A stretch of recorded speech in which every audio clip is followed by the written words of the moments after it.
Advocate Shri K. Raju, Honorable Minister for Forest, Animal Husbandry and Zoo, Shrimati Hani Benjamin, Mayor Kollam Corporation, Raj Yogi Brahma Kumari Beena, Service Coordinator, Brahma Kumari Centers in South Kerala, Raj Yogi B.K. Kalavati, Senior Raj Yoga Teacher, Chennai, Brahma Kumari Pankajam, Director, Kollam, Kottayam District. Piriyapetta Sahodri Sahodran Mare, Ellavarkum Ente Namaskaram. Brahma Kumaris Kollattu, Sang Dipicha, Atmiyata Liude Vishwa Shanti Yumam, Sadbhavana Yumam, Enna Sammelanam Udghatanam, Cheyan Atiyaya Santoshmun. Samuhatil Atmiye Mulya Angal, Pirchari Pikkunnatil, Brahma Kumari Sinte Sevanam, Pirshansa Arhikunnu, Brahma Kumari Sinte Putiya Mandir Maya Vishwa Jyoti Bhavan, Dhyanat Adhyatmika Pathanat Tinuma Ennumam Vedya Kumenu Pirtikchikunnu. I am delighted to inaugurate the Conference on Spirituality for Global Peace and Harmony at the newly constructed Jyoti Bhavan, the Raj Yoga Center of Brahma Kumaris at Kollam. As we all know, the Prajapita Brahma Kumaris have been rendering social, moral, and spiritual education services all over the world since 1936.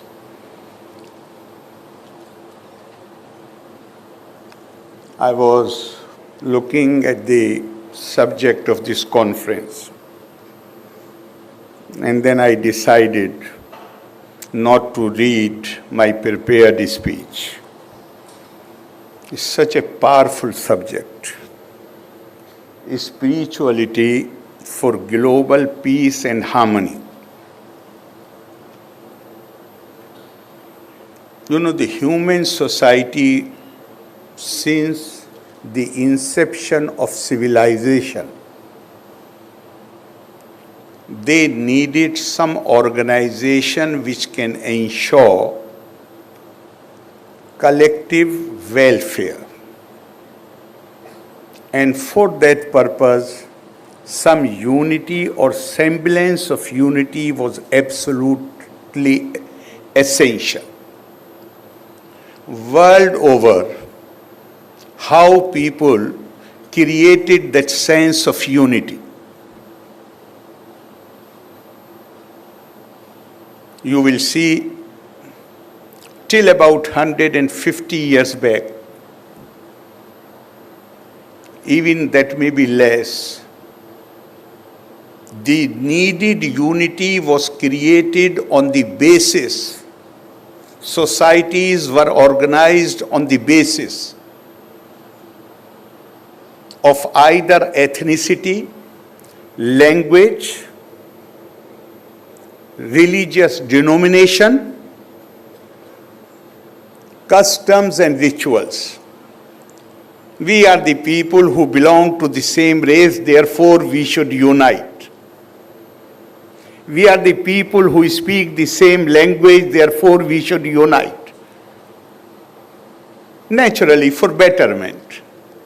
But the basis of unity was ethnicity, color of the skin, the language which is spoken by the people, the manner in which they worship, the customs and the rituals. India possibly was the only civilization in the world, the only people in the world who did not make any of these things as basis of their unity.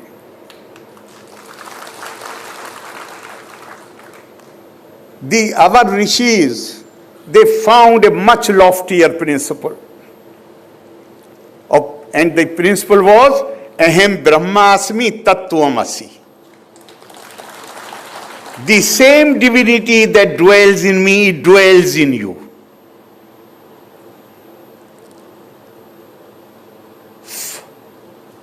It was the spiritual unity that bound India together. Because our people, they belonged to different colors. They spoke different languages. They worshipped different gods. They practiced different rituals and customs. Then how to create the unity? The basis of the unity was spiritual awareness.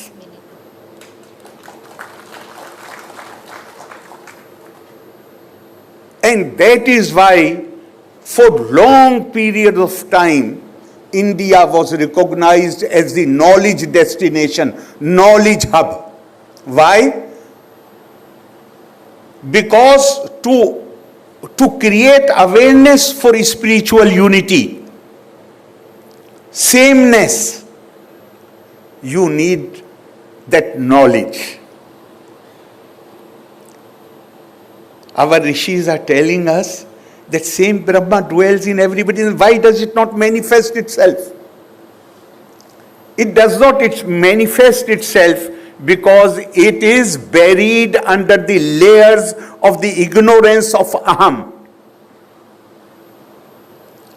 It is only with the help of knowledge, Gyan. In Kerala, you would say Jnana. Is that right? Yes. Jnana. It is only with the help of Jnana that you can slowly remove the layers of Ahem, the ignorance, and then that Brahma manifests itself. As it has been said by Swami Vivekananda, religion is nothing but manifestation of divinity that already exists in man. When that divinity manifests itself, then you realize that there is no duality. There is no duality. Duality is only in appearance. In essence, we are all one.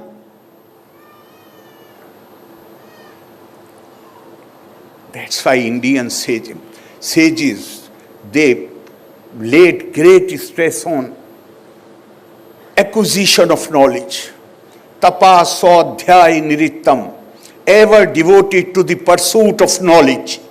Why devoted to the pursuit of knowledge? Just for the sake of knowledge? For the sake of creating awareness of spiritual unity. Our sages, their message never had a parochial or local appeal. Again, I would like to refer to Swami Vivekananda.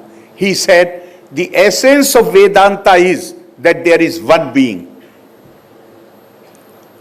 And every being is that being in full, not a part of it. And then he says, my mission is not just for the people of India. My mission is to preach unto mankind their divinity and its manifestation in all movements of life. I am telling you with all honesty and sincerity at my command, whenever I see any of the Brahma Kumaris, I see that ancient wisdom of India.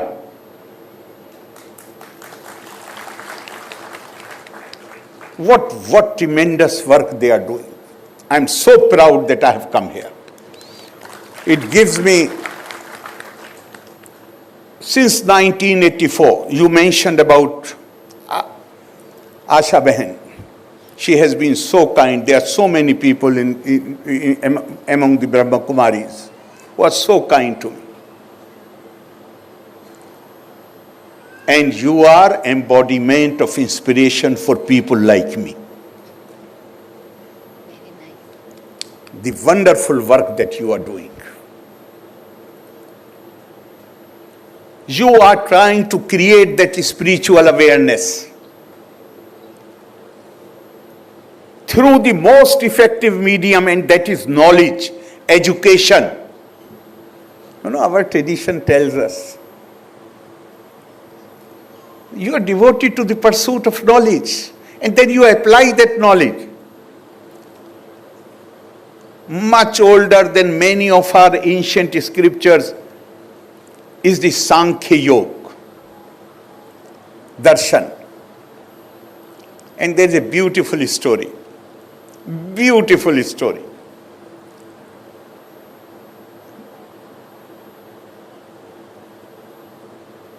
Muni Kapil Dev was devoted to this pursuit of knowledge. For us, Indian tradition does not consider religion a matter of books, a matter of dogma, a matter of custom or ritual. No. It is anubhuti, experience. You realize it. And when you realize it, through the medium of tap, I know that I will go beyond the time. Therefore, I had put the alarm. So I'm going to finish it now. Through tapa, self-discipline, austerity, you acquire knowledge. And then when knowledge comes, a rishi asks another, what is tap? What is austerity? What is self-discipline? Many answers were given. I don't remember which Upanishad this story comes from, but many answers were given. And finally one of them said, Tapa is so adhyay and pirvachan. When you have that anubhav, when you have that experience, then an urge comes in you to share it with others. So when Kapil had this experience, when he realized the supreme truth, he looked around, he wanted to share his knowledge with others. There was none around. Only his mother was sitting somewhere at a near distance. He called her. And in our tradition it is known as Kapil Dev Ahuti Samvad. And there are beautiful lines there, but 4 lines I find absolutely, they just simply floor you. Atmam sarveshu bhuteshu bhutatmanam kirtalayam archaye dan manabhyam maitri abhinain chakshusha. See in each one my temple I reside in. In each human body I reside. Therefore consider each one as the abode of God and give them the utmost respect that you give to your God, and help them if you can in fulfilling their felt wants, and look at everybody with same-sightedness. You cannot differentiate. This is the Indian tradition which many a times we forget. And it is our Brahma Kumaris, people like them, who remind us again and again that we have inherited this glorious tradition.